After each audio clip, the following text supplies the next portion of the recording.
This is why having a reputation of not taking bullshit is so important. Because if you start accepting bullshit, people will notice you accepting bullshit. And by just in the act of imitation, people will start disrespecting you more because they see other people disrespecting you. And it's like, if you ever been bullied, you'll notice that. Like a boss. All right, people, welcome to the Robert Greene Book Club. And today we're going to be reacting to Robert Greene's book, The 33 Strategies of War. And that's how to deter enemies. And this one is about how to create the type of presence that prevents people from attacking you. It intimidates people who are trying to attack you. And this is the main reason why some people tend to be targeted more than other people as victims of crime, simply because there is something about them that's attracting a predator. There's something about them that attracts people to attack them. And unfortunately, this is said in our nonverbal cues and how we walk and how we move. And some humans, especially some people who are predators, they have an instinct to be able to sense when you're weak. They've been predators for long enough. They've attacked people long enough. They've used people long enough where they are geniuses of finding victims, literal geniuses. A lot of these narcissists, right? There's different forms of geniuses. You have some evil geniuses out there. So we're going to talk about how to use that deterrence so that if somebody disrespects you, you stop it before it gets any bigger. Okay. And if you guys enjoy this type of video, you could join the Robert Greene Book Club. And if you are part of the Robert Greene Book Club, thank you very much. Let's continue. And if you guys enjoyed this Robert Greene video, become a member of the Robert Greene Book Club. And there you'll get access to the full-length videos where I actually break down this chapter. 10. Create a threatening presence. Deterrence strategies. The best way to fight off aggressors is to keep them from attacking you in the first place.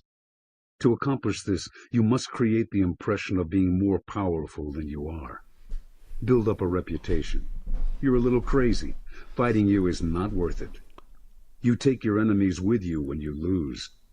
Create that's why and make it credible with it. That's why people don't fight people who have nothing to lose, because those types of people are dangerous. Like people who are in prison, right? Who have death row. You don't want to fight that person. A few impressively violent acts. Uncertainty is sometimes better than overt threat. If your opponents are never sure what messing with you will cost, they will not want to find out. And so the way to do that is you become predictable when they see you and they understand you from the jump, right? When you only show them one side of your personality. But you become harder to read if you get in touch and allow yourself to feel the parts of you that are more aggressive, that are the harder parts of your personality. And unfortunately, that comes down to you facing your fears and slowly learning how to be literally more aggressive. And this is only for people who are passive. This is not for the Terminators out there who love confronting people. This is not for you, Jessica, the Puerto Rican girl, none of that kind of stuff, okay?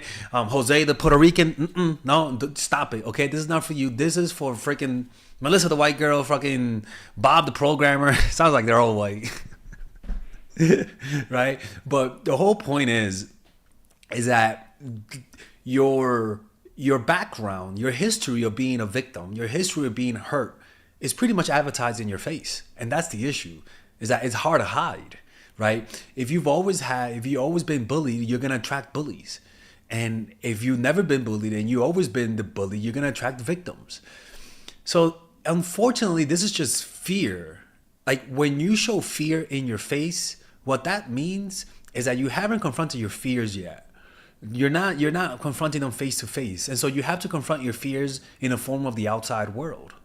And unfortunately, this is not like a one thing solution, but it just comes down to get yourself in uncomfortable situations. That doesn't mean get into fights, but lean towards being more uncomfortable. Do things that are uncomfortable because that's where your fear lies. And by doing things that are uncomfortable, starting a new business, doing that thing that you always wanted to do, approaching that girl, approaching that guy, taking a risk and saying that I like you, that I love you, confronting that bully. Those little moments of fear that you force yourself to do, force yourself to confront, over time will slowly change your demeanor, because your demeanor and the way that you walk is a reflection of you. And unfortunately, the only way for you to really change from somebody who gets disrespected, doesn't get the respect, comes. Instead of threatening, play on people's natural paranoia. This is big. Instead of threatening your opponents openly, you take action that is indirect and designed to make them think. This might mean using a go-between to send them a message, to tell some disturbing story about what you are capable of. By the way, if you guys enjoy my videos, but you guys want more new edited videos, because these channels we post older videos, check out my new channel, Mindful Attraction For Real. We have highly edited videos, longer form, and we're only planning to post once a week, right? We're also going to be having a studio there too. So if you guys enjoy high quality Alex, we're going deeper into the topic, and to help with the algorithm, check out the channel by clicking on the description down below, or in the comment section, it's pinned. See you guys inside. Or maybe you let them spy on you, only to hear something that should give them cause for concern. This is Making your why enemies think. this is why having a reputation of not taking bullshit is so important.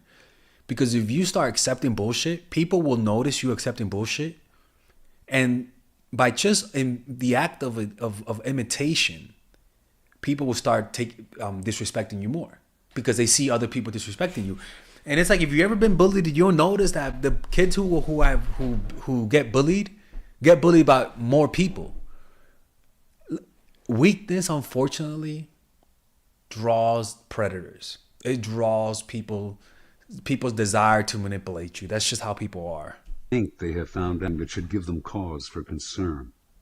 Making your enemies think they have found out you are plotting a countermove is more effective than telling them so yourself. Make a threat, and you may have to live up to it, but making them think you are working treacherously against them is another story. The more veiled menace and uncertainty you generate, the more their imaginations will run away with them, and the more dangerous an attack on you will seem. Establish a frightening reputation. This reputation can be for any number of things: being difficult, stubborn, violent, ruthlessly efficient. Steve Jobs had the reputation of being difficult. But the point is that if you tell your partner that you were played, if you tell your partner that you were abused, if you take, like, especially in the beginning, and you give off that victim vibe, that might attract the wrong person. That's why I keep that type of information for much later on. Because if you tell someone that you were easily manipulated, I'm telling you, people, you'd be surprised how often people would then start to manipulate you, because you confess it's easy to manipulate you. Like, people do that type of stuff, and a lot of people get shocked when I say that, but it's just human nature. Like, it's just human nature. You don't really know what people want, you know? So saying that type of stuff might perk the ear off of the wrong person. To create this image, you may every now and then have to play a bit rough, but eventually it will become enough of a deterrent to make those occasions rare. It will be an offensive weapon, scaring people into submission before they even meet you. In any event, you must build your reputation. Yeah, and he talks about how to develop that Carefully, allowing no inconsistencies. Any holes in this kind of image will make it worthless. And amongst your friends, you got to have that reputation of somebody who doesn't take shit from people, especially when they're recommending you for a relationship, because you want them to say you're not easy. You want them to say you don't take shit. But if they know you as a person who's always getting played, who's always getting used, who's always complaining about the partner who keeps disrespecting them, then how the hell do you think they're going to talk about you when they're recommending you to somebody else? Like, them describing you to somebody is just going to make them salivate to use you. So realize that demanding respect from this person doesn't just stop there. Because we're all in a web, and we're all interconnected. And somebody's respect for you increases the other person's respect for you. But somebody's disrespect for you increases the next person's disrespect for you, because we can sense things. They may see other people disrespect you, but also they will see the battle scars of disrespect in your face and in your nonverbal cues. Deterrence and reverse intimidation in practice. King Edward I of England was a fierce 13th century warrior king who was determined to conquer all of the British Isles. To stop what seemed inevitable, Robert the Bruce evolved a novel strategy. When the English attacked, he did not take them on directly. He would have lost. Instead, he hit them indirectly, but where it hurt, doing exactly to the English what they were doing to him, ruining his country. He continued to play tit for tat until the English understood that every time they attacked Scotland, they would get a bloody nose in exchange. They would lose valuable farmland, be harassed, fight in abysmal conditions. They slowly lost their hunger for the fight, then finally gave up. The essence of this deterrence strategy is the following. When someone attacks you or threatens you, you make it clear that he will suffer in return. He or she may be stronger. He may be able to win battles, but you will make him pay for each victory. It's almost like that's why we're so afraid of bees, because even though a bee can't kill us, it's still gonna hurt. So we're more afraid of the bee than the bee is of us. Or even like honey badgers, right? Animals don't attack honey badgers simply because honey badgers, yeah, it can't kill you. Yeah, chop your balls off, yeah. But a honey badger can maim you. It may not kill you, but it's definitely gonna maim you. You may kill it, but you're gonna kill it while breaking your jaw or getting your balls bit out. Like, that's what they do. So it's what I've learned is that bullies don't like victims that fight back. Instead of taking him on directly, you hurt something he values, something close to home. You make him understand that every time he bothers you, he can expect damage, even if on a smaller scale. The only way to make you stop attacking him in your irritating fashion is for him to stop attacking you. You are like a wasp on his skin. Most people leave wasps alone. Oh, there you go. There you go. There you go. Holy shit, Robert Greene. I haven't listened to this part in years, so I did not remember that part, but that's very true. As long as you fight back. All right, if you guys enjoyed that video, you guys are going to like my new course. It's called The Commitment Blueprint. It's a course that I created for women who are struggling with finding themselves in situationships, finding themselves with men who like them but don't want to commit, finding themselves with giving too much and not getting much in return. And the beauty about getting commitment is that it has nothing to do with, about your looks and more to do about your strategy. Like, I've seen women apply these strategies and get married and have kids and have long-lasting relationships. Why? Because the strategies that I'm going to teach on this course is based on pure psychology. I've been working on this for the past 2 years. For the past 2 years. And every time I make a promise on my courses, if you guys have gotten my courses, you guys know I over deliver, right? And the reason why I made this course is because a lot of ladies watch my videos, and unfortunately, you guys give too much. You guys love too hard, and that attracts the wrong energy. So it's really about learning how to manage this energy. You're gonna attract different types of guys by learning how to control that energy, right? And if you don't believe me, well, guess what? You can find all of these reviews of women who have taken my courses and have achieved the promises in my courses. And look, the beauty about it is that you can pre-order this course for $75 rather than $99. And when the course comes out and you don't like it, I'll give you your money back.